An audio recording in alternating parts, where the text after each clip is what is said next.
ప్రియమైన స్నేహితులారా, యేసువారి నామంలో మీకు వందనాలు తెలియజేస్తా ఉన్నాను.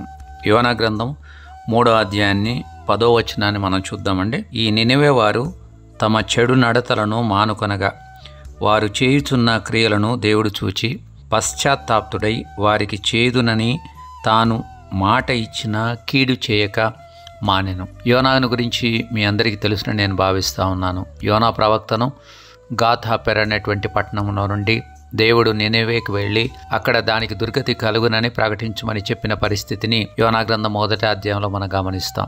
దేవుని మాటకు లోబడని యోనా తార్షీష్కు వెళ్ళడానికి ప్రయత్నం చేశాడు. కానీ ఆ ప్రయత్నాన్ని దేవుడు వమ్ము చేసిన విధానాన్ని మనము 1వ అధ్యాయంలోనూ 2వ అధ్యాయంలోనూ గమనించగలం. ఆ తర్వాత నినెవే పట్టణానికి వెళ్ళి ఆయన ఒక దినమంతా ప్రయాణము ఆయన నడిచి అక్కడ వాళ్ళకి సువార్తను ప్రకటించాడు. ఒక దుర్గతి కలుగునన్నటువంటి విషయాన్ని వాళ్ళకి ప్రకటించాడు.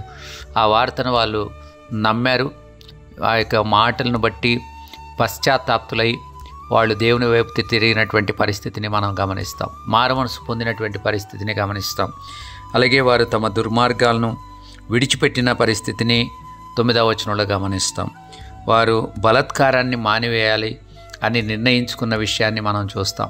వారందరూ కూడా నేషనల్ ఫాస్టింగ్ని అనగా వాళ్ళ యొక్క సిటీ అంతా కూడా ఫాస్టింగ్ని వాళ్ళు డిక్లేర్ చేసిన పరిస్థితిని మనం గమనిస్తాం. రాజు మొదలుకొని మిగిలిన వాళ్ళందరూ తమను తాము తగ్గించుకొని దేవుని యొక్క సన్నిధిలో దేవుని యొక్క క్షమాపణ కొరకు ఎదురు చూస్తున్నటువంటి పరిస్థితిని మనము గమనిస్తాం.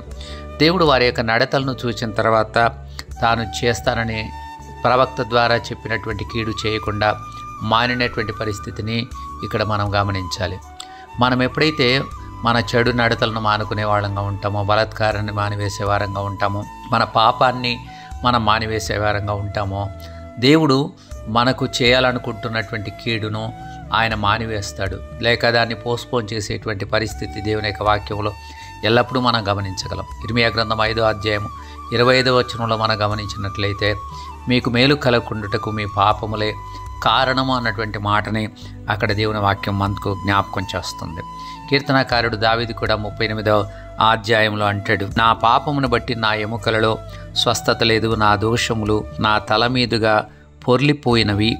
5వ వచనంలో నా మూర్ఖత వలన కలిగిన నా గాయములు దుర్వాసన గలవై స్రవించుచున్నవి, నేను శ్రమ చేత మిక్కిలి కృంగి ఉన్నానన్న మాట ఆయన వాడతాడు. ప్రేమైన స్నేహితులారా, మనం దేవుని వైపు తిరగవలసిన అవసరతను ఇది గుర్తు చేస్తుంది. మన పాపములు మానివేయవలసిన అవసరతను మనకు గుర్తు చేస్తుంది.